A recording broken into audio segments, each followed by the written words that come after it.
নমস্কার বন্ধুরা, আজ আবার একটা চলে এসেছি ডিমের রেসিপি নিয়ে। ডিমের দো পেঁয়াজা।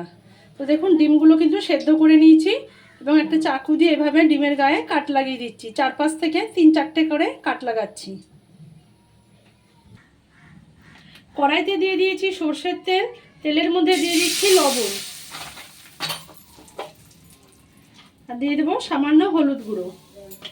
গ্যাসের আগুন কিন্তু খুব বেশি হাই করবেন না, মিডিয়াম ফ্লেমেই করবেন, তাহলে কিন্তু হলুদটা পুড়ে গিয়ে ডিমটা কালোও হয়ে যেতে পারে।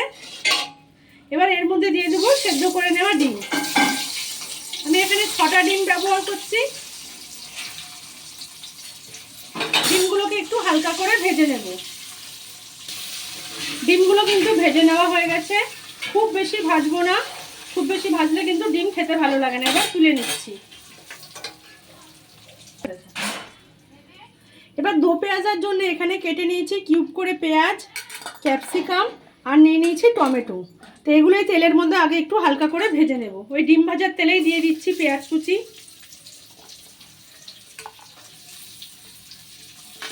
ক্যাপসিকাম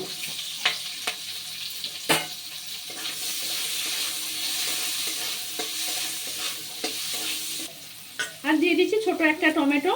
ওই একইভাবে পিস করে কেটে নিয়েছি। এবার এগুলো একটু হালকা করে ভেজে নেব। এবার কিন্তু এই পেঁয়াজ ক্যাপসিকামটাকে 1 মিনিট মতো নাড়াচাড়া করে নিয়েছি তেলের মধ্যে। এবার এটাকে তুলে নেব। ডিম, পেঁয়াজ আর এই ক্যাপসিকাম সমস্ত কিন্তু ভেজে তুলে নিয়েছি।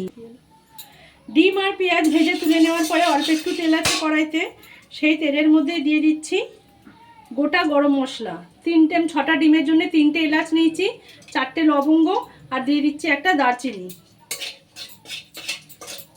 এটাকে কিন্তু তেলের মধ্যে ভাজবো না, জাস্ট দিয়ে দিলাম। দিয়ে দেবো 2টো গোটা শুকনো লঙ্কা।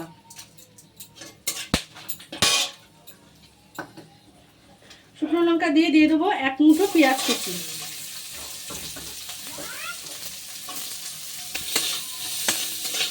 কয়েক কোয়া রসুন, কুচিয়ে দেওয়া আদা। এটাকে কিন্তু এভাবে একটু হালকা নেড়ে নেড়ে ভেজে নেব। খুব বেশি লাল করে কিন্তু ভাজবো না। দেখুন, পেঁয়াজটা ভালোভাবে নেড়ে নিয়েছি। এবার এর মধ্যে দিয়ে দেবো একটা বড় সাইজের টমেটো, কুচি করে রেখেছিলাম সেই টমেটোটা।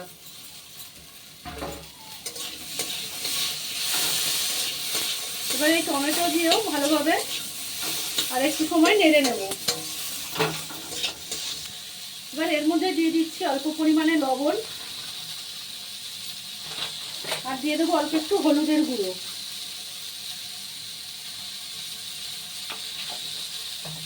এই নুন আর হলুদটা ভালো করে মশলার সাথে মিশিয়ে নেব। বুঝতে পারছেন মশলাটা কিন্তু কতটা নরম হয়ে গেছে, টমেটোগুলোও একদম নরম হতে শুরু করে গেছে। এই সময় কিন্তু গ্যাসের আগুনটা বন্ধ করে মশলাটা ঠান্ডা করে নিচ্ছি, তারপরে এটাকে পেস্ট করে নেব। যতক্ষণ ওদিকে মশলাটা ঠান্ডা হচ্ছে, এখানে একটা দইয়ের পেস্ট তৈরি করে নেব। নিয়ে নিয়েছি হাফ বাটি মতো টক দই। তার মধ্যে দিয়ে দেবো কিছু গুঁড়ো মশলা। প্রথমেই দিয়ে দিচ্ছি 1 চামচ লঙ্কার গুঁড়ো, ছোট চামচের 1 চামচ, চায়ের চামচ থেকেও কিন্তু ছোট, সেই চামচের 1 চামচ লঙ্কার গুঁড়ো দিলাম। হাফ চামচ জিরের গুঁড়ো দিয়ে দেবো, 1 চামচ ধনের গুঁড়ো। কিন্তু এখানে চাইলে কাশ্মীরি লঙ্কার গুঁড়ো ব্যবহার করতে পারেন। আমি কিন্তু ঝাল লঙ্কার গুঁড়োই দিয়েছি, কেন রেসিপিটি ঝাল ঝাল খেতেও ভালো লাগে। যদি ঝাল খেতে পছন্দ না করেন, সেক্ষেত্রে কাশ্মীরি লঙ্কার গুঁড়োটাও দেবেন। আর এর মধ্যে দিয়ে দেবো অল্প একটু চিনি। যেহেতু টক দই আছে, এই চিনিটা কিন্তু স্বাদের ব্যালেন্সটা ঠিক রাখবে। এবার এটাকে দিয়ে খুব ভালোভাবে মিশিয়ে নেব দইয়ের সাথে। এটা কিন্তু মেশানো হয়ে গেছে। এবার এর মধ্যে দিয়ে দেবো আরও অল্প একটু লবণ। যেহেতু টক দই, চিনি দিয়েছি, নুনটা কিন্তু দিতে হবে।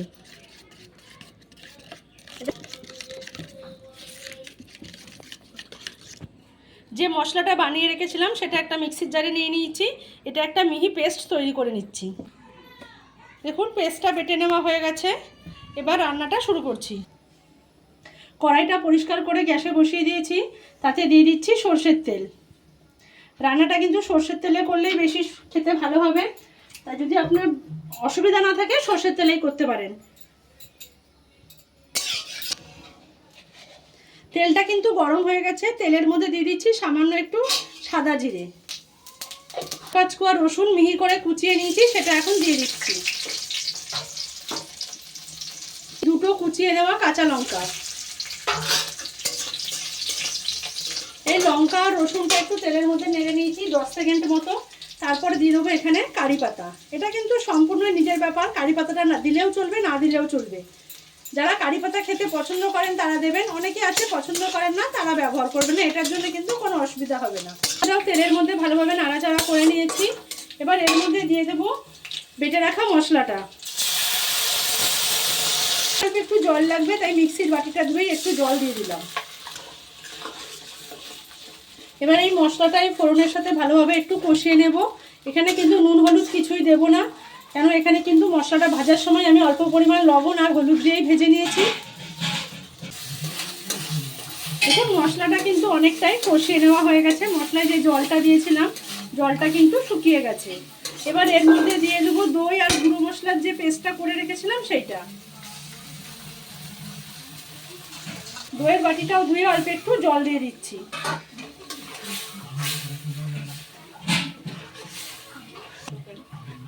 মশলা কিন্তু সবসময় অল্প অল্প জল দিয়ে ভালো করে কষাবেন আস্তে আস্তে, তাহলে কিন্তু তরকারির টেস্ট খুব ভালো হবে। মশলা যত ভালো কষানো হয় তরকারি খেতে তত কিন্তু ভালো হয়। দেখুন মশলাটা কিন্তু কষানো হয়ে গেছে। দইয়ের মিশ্রণটা দেওয়ার পরেও কিন্তু অনেকটা জল দিয়েছিলাম, সমস্ত জলটাই কিন্তু শুকিয়ে গেছে আর মশলাটা কিন্তু খুব ভালোভাবে কষিয়ে নেওয়া হয়ে গেছে। এবার এর মধ্যে দিয়ে দেবো পরিমাণ মতন জল, দিয়ে দিচ্ছি আন্দাজ মতন জল। যতটা গ্রেভি রাখবেন সেই পরিমাণ মতন জলটা দিয়ে দেবেন। আমি এতটুকুই দিচ্ছি, খুব বেশি গ্রেভি কিন্তু ভালো লাগবে। মোটামুটি একটা মিডিয়াম গ্রেভি রাখবো। তো আমি এখানে 1.5 গ্লাস মতো জল দিয়েছি। জল দিয়ে ঢাকা দিয়ে দিচ্ছি যতক্ষণ না ঝোলটা ফুটে উঠছে। ঢাকাটা খুলে নিচ্ছি, দেখুন ঝোলটা কিন্তু সুন্দর ফুটে উঠেছে। এবার দিয়ে দেবো আগে থেকে ভেজে রাখা ডিমটা দিয়ে একটু আগে ফুটিয়ে নেব, তারপর ভেজে রাখা পেঁয়াজ টমেটো দেব। ডিমটা দিয়ে কিন্তু ঝোলের সাথে আগে একবার ভালো করে ফুটিয়ে নিলাম।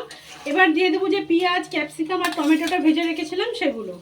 এগুলো কিন্তু প্রথম থেকে দিয়ে বেশি ফোটালে তাহলে কিন্তু এর টেস্টটা নষ্ট হয়ে যাবে। ক্যাপসিকামের যে একটা ক্রাঞ্চি ভাব আছে, পেঁয়াজ টমেটো সেই ক্রাঞ্চি ভাবটা চলে যাবে। ক্যাপসিকাম পেঁয়াজ দিয়ে ঢাকা দিয়ে দিচ্ছি 1 মিনিটের জন্য। 1 মিনিট পর ঢাকাটা খুলছি, দেখুন কত সুন্দর কালার ছেড়ে দিয়েছে। আমি কিন্তু এখানে গ্যাসের আগুনটা কিন্তু লো করে ঢাকা দিয়ে রেখেছিলাম। এবার এর মধ্যে দিয়ে দিচ্ছি 3টে চেরা কাঁচা লঙ্কা। তরকারি থেকে কিন্তু সুন্দর তেল ছেড়ে দিয়েছে, একদম রান্নাটা রেডি হয়ে গেছে। এবার এর মধ্যে দিয়ে দেবো ওপর থেকে একটু ধনেপাতা কুচি। আপনারা কিন্তু এখানে চাইলে কাসুরি মেথি বা গরম মশলার গুঁড়োও দিতে পারেন। যেহেতু আমি গরম মশলা কিন্তু পেঁয়াজের সঙ্গে ভেজে বেটে দিয়েছি, তাই আর গরম মশলার গুঁড়ো দেবো না। আর ধনেপাতা দিচ্ছি আমি, আর কাসুরি মেথি দিলাম না, আপনারা চাইলে দিতেই পারেন। তো রান্নাটা কিন্তু হয়ে গেছে। এবার এটাকে স্ট্যান্ডিং টাইমে রেখে পরিবেশন করে নেব। 5 মিনিট স্ট্যান্ডিং টাইমে থাক। 5 মিনিট বাদে ঢাকাটা খুলছি, দেখুন কালারটা একবার কত সুন্দর এসছে। তৈরি হয়ে গেছে কিন্তু আমার ডিমের দো পেঁয়াজা। তো একবার এভাবে ডিমের দো পেঁয়াজা বানিয়ে অবশ্যই ট্রাই করুন। গরম গরম ভাত, রুটি, পরোটা, নান সব কিছুর সাথে এটা খেতে পারেন। তো অবশ্যই একবার এটা সবাইকে ট্রাই করার অনুরোধ করছি। আর প্লিজ চ্যানেলটা সাবস্ক্রাইব করারও অনুরোধ করছি। চ্যানেলটা সাবস্ক্রাইব করে লাইক শেয়ার কমেন্ট করে পাশে থাকুন। সকলকে অনেক ধন্যবাদ।